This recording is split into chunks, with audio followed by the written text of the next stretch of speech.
Hello everyone, कसे आहात तुम्ही सर्वजण? तुम्हा सर्वांचं खूप खूप स्वागत आहे आपल्या युट्यूब चॅनल मध्ये. तुम्ही सर्वांनी सबस्क्राईब केलंच असेल आणि असे नवीन नवीन व्हिडिओची तुम्ही वाट पाहत असणार, त्यामुळेच घेऊन आलेलो आहे तर हा वाला व्हिडिओ. तर तुम्हाला या व्हिडिओ मध्ये काय बघायला भेटेल, यामध्ये मी टाइम टेबल किंवा मोटिवेशन रिलेटेड नाही तर मी कन्सेप्ट रिलेटेड जाणार आहे.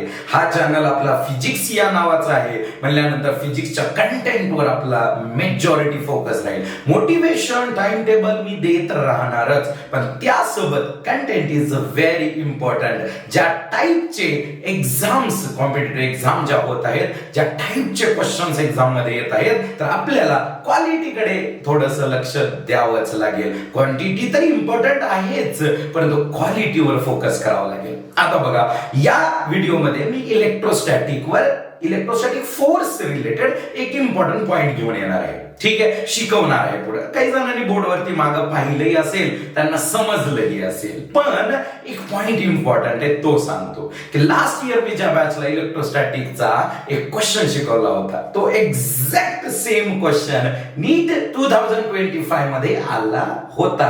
जे मुलं होते त्यांनी जा, नोटबुक उघडा, चेक करा, तुम्हाला 100% भेटणार. अशा टफ पेपर मध्ये जरी आपण दिलेले जर क्वेश्चन येत असतील, तर याचा अर्थ आपण त्याच्या किंवा त्या चॅप्टर रिलेटेड आपण स्ट्रगल किंवा त्या चॅप्टर रिलेटेड आपण प्रिपरेशन चांगल्या लेवलला करत आहे. तर चला, तुम्हाला या बोर्डवर दिलेला जे काही डायग्राम्स आहेत त्याचा वापर करून एक महत्वाचा पॉइंट एक्सप्लेन करणार आहे. काय आहे तो पॉइंट? ठीक आहे, इलेक्ट्रोस्टॅटिक फोर्स रिलेटेड आहे. काय? Due to the only electrostatic force, बघा ओनली म्हणला, दुसरा कुठलाच फोर्स इथे नाही. Due to the only electrostatic force a charged particle cannot be in stable equilibrium in all the cases. ठीक आहे, म्हणजे याचा म्हणण्याचा अर्थ काय होतो, जर एखाद्या चार्ज पार्टिकलवर ओनली इलेक्ट्रोस्टॅटिक फोर्सेस जर ऍक्ट होत असतील, तर तो चार्ज पार्टिकल स्टेबल इक्विलिब्रियम मध्ये ऑल केसेस मध्ये, म्हणजे ऑल ओरिएंटेशनला स्टेबल इक्विलिब्रियम मध्ये राहणार नाही. तर त्याला प्रूव्ह करून दाखवण्यासाठी आधी मी तुम्हाला छोटासा एक नवीन कन्सेप्ट सांगतो. तो म्हणजे काय, तर नल पॉइंट. लक्ष असू द्या, नल पॉइंट म्हणजे काय? असा पॉइंट ज्या पॉइंटला नेट इलेक्ट्रोस्टॅटिक फोर्स किंवा नेट इलेक्ट्रिक फील्ड ऑलवेज 0 असते. तर त्यासाठी मी दोन हेडिंग टाकल्या, like charges, unlike charges. Like मध्ये Q1 Q2 दोन्ही प्लस घेतले, अनलाईक मध्ये एक निगेटिव्ह आणि एक पॉझिटिव्ह घेतला. यामध्ये एक महत्त्वाचं मॉडिफिकेशन मी काय करतो, Q2 is greater than Q1, म्हणजे याचं मॅग्निट्यूड जास्त आहे, याचं मॅग्निट्यूड कमी आहे. मला नल पॉइंट फाइंड आउट करायचा, म्हणजे या दोघांच्या मध्ये असा एक पॉइंट असेल, ठीक आहे, जिथं की नेट इलेक्ट्रिक फील्ड किंवा नेट इलेक्ट्रोस्टॅटिक फोर्स 0 असेल. मग सांगा पाहू कुठं असू शकतो? त्यासाठी मला एक टेस्ट चार्ज घ्यावा लागेल. मग मी एक टेस्ट चार्ज घेतला +Q. ठीक आहे, तुम्ही म्हणता सर मायनस का बरं नाही? घेऊ शकता, काहीच अडचण नाही. ठीक आहे, मायनस घेतलं तरी काही फरक पडणार नाही, सांगतो मी. ठीक आहे, +Q चार्ज घेतला, एक्झॅक्ट मिडलला ठेवला.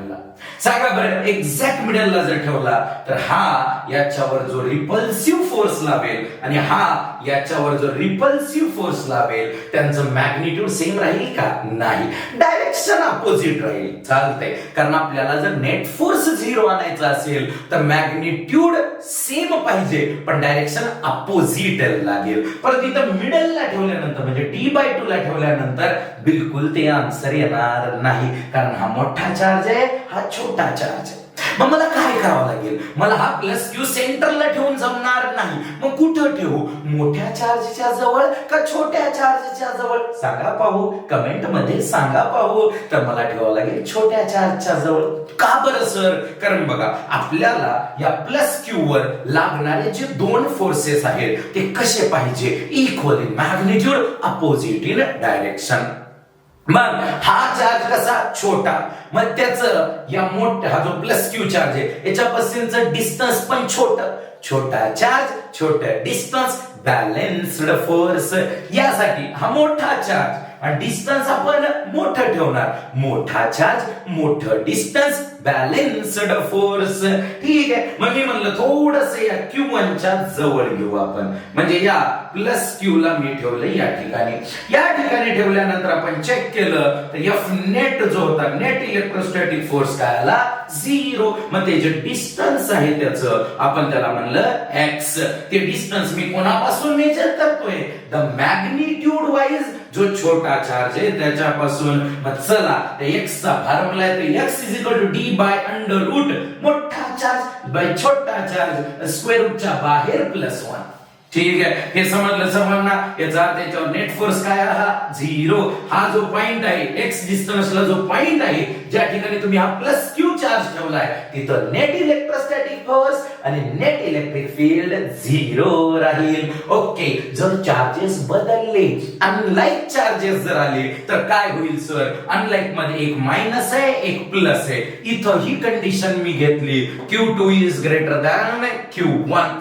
तुम्ही म्हणता सर हा तर निगेटिव्ह आहे. निगेटिव्ह तर छोटा असतो ना, 0 मिडलला, पॉझिटिव्ह व्हॅल्यू मोठ्या, निगेटिव्ह व्हॅल्यू छोट्या. तसं नाही बाळ, इथं चार्जच्या केसमध्ये पोलॅरिटी हे मॅग्निट्यूड बद्दल काहीच सांगत नाही. इथं मी Q2 is greater than Q1 म्हणजे हा चार्ज मोठा आहे आणि हा छोटा आहे. याचं एक्सप्लेनेशन देतो तुला. समजा Q2 असेल -3 आणि Q1 असेल +1.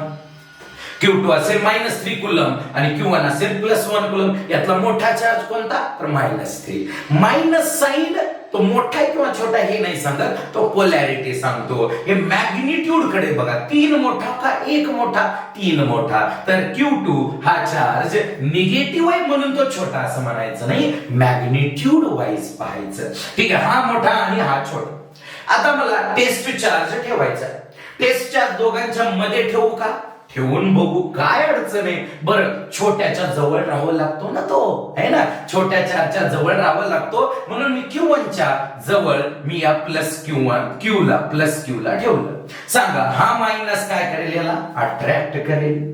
Positive negative attraction. हा पॉझिटिव्ह रिपल्शन. दोन्ही फोर्सेस एकाच डायरेक्शनला लागतायत. सांगा याच्यावर F नेट 0 येईल का? सर बिलकुल येणार नाही. दोन फोर्सेस आणि दोघं सेम डायरेक्शनला, F नेट 0 कसा येईल? इथं पहा, हा +Q1 याला रिपेल करतोय, हा +Q2 रिपेल करतोय. दोन्ही फोर्सेसची डायरेक्शन अपोजिट. मग इथं ठेवून तर जमणार नाही.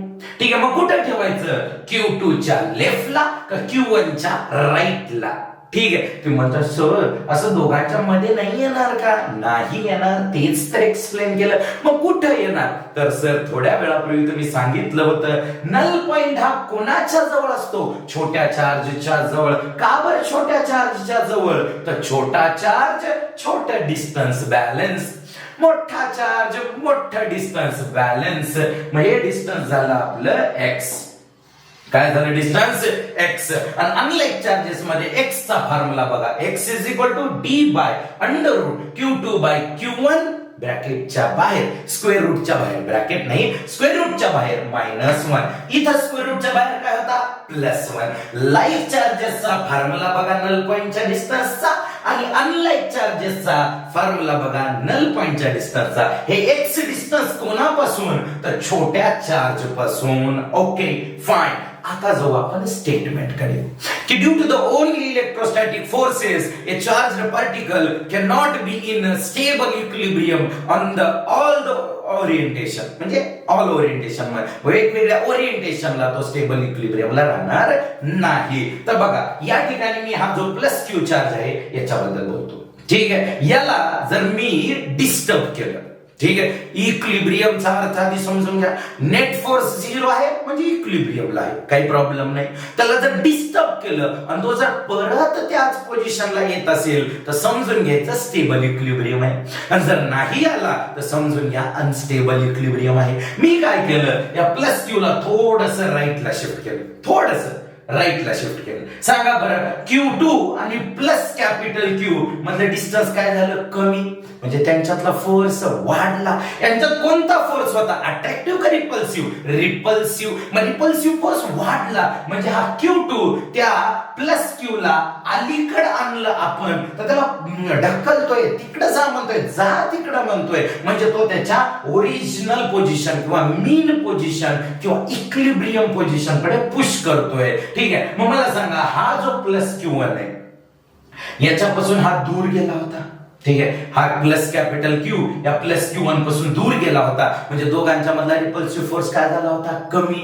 आणि याचा रिपल्सिव्ह फोर्स वाढला, म्हणजे नेट फोर्स कोण्या डायरेक्शनला आला, लेफ्टला. मग तो पलीकडे जाईल. मग पलीकडे जाऊन इथे येऊन थांबेल का, नाही, थोडंसं आणखीन पलीकडे जाऊन पुन्हा परत अलीकडे पलीकडे अलीकडे पलीकडे अलीकडे असं SHM करेल, सिंपल हार्मोनिक मोशन करेल. ओके फाईन, ठीक आहे. आता जाऊ नेक्स्ट पॉइंट कडे. एक्स ऍक्सिस वर तर तो बॅलन्स झाला. ठीक आहे, मग आता मी वाय ऍक्सिस वर त्याला थोडस वरती शिफ्ट केलं. या प्लस Q ला वाय ऍक्सिस वर वरती शिफ्ट केलं तर सांगा बरं, हा प्लस रिपल्शन, हा प्लस रिपल्शन, म्हणजे या साइडला. मग या प्लस Q ला जर वाय ऍक्सिस वर वरती शिफ्ट केलं तर दोन फोर्सेस या डायरेक्शनला लागतात आणि अशा प्रकारे तो वापस कधीच येणार नाही. सांगा बरं, एक चार्ज आहे त्याच्यावर दोन फोर्सेस असे लागले तर तो निघून जाईल, म्हणजे अनस्टेबल इक्विलिब्रियम आहे. इथं जर पाहायला गेलं तर हा plus Q charge x axis वर इक्विलिब्रियम, स्टेबल इक्विलिब्रियमला आहे, परंतु वाय ऍक्सिस वर तो अनस्टेबल इक्विलिब्रियमला आहे. तुम्ही म्हणतात सर तुम्ही ना काहीतरी इथं जुगाड केला असेल, याला जर आपण मायनस घेतलं तर काय होईल?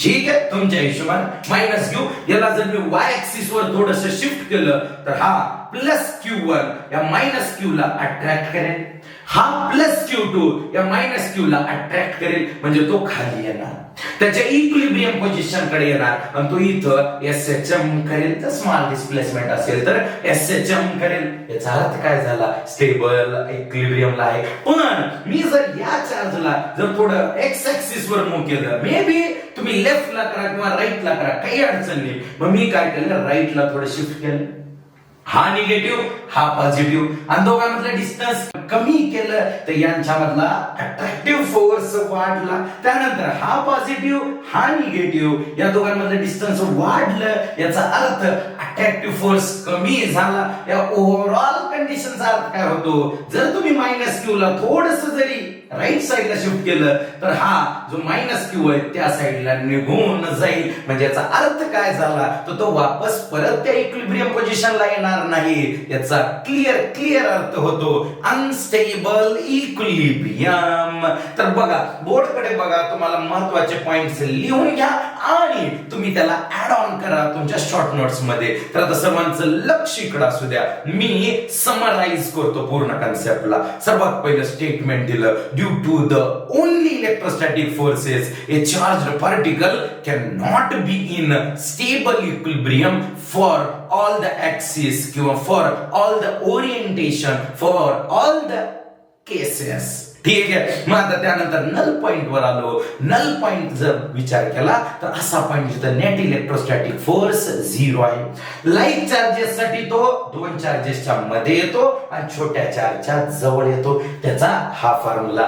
अनलाईट चार्जेस साठी दोघांच्या मध्ये येणार नाही, बाहेर येतो, पण बाहेर कोणाच्या जवळ, तर छोट्या चार्जच्या जवळ, त्याचा फॉर्म्युला. हा एक्झाम मध्ये आपल्याला कोणापासून ही डिस्टन्स विचारू शकतं. जर उद्या चालून असं म्हणलं Q2 पासून डिस्टन्स सांगा, तर तुम्ही काय करणार, x काढणार आणि d प्लस x म्हणणार. ठीक आहे, final answer must be d plus x. समजते सर्वांना? तर हे समराइज करण्यात आलंय. ठीक आहे, दोन चार्ज पार्टिकलला नल पॉइंट बद्दल जी इन्फॉर्मेशन आपल्याला गरजेची आहे ती सांगितली, इक्विलिब्रियम बद्दल हे तुम्हाला सांगितलं. तर अशाच नवीन कन्सेप्ट वाइज व्हिडिओसाठी आपल्या चॅनलला तुम्ही सबस्क्राईब करा. त्यातल्या त्यात शेवटपर्यंत तुम्ही व्हिडिओ बघितला यासाठी तुमचे खूप खूप आभार. तर आपण असेच नवीन व्हिडिओ घेऊन येत जाऊ, कन्सेप्टला आणखीन फिनिशिंग टच देऊ, त्यासोबत न्यूमेरिकलच्या सिरीज पण घेऊन येणार आहे मी. तर थँक्यू व्हेरी मच.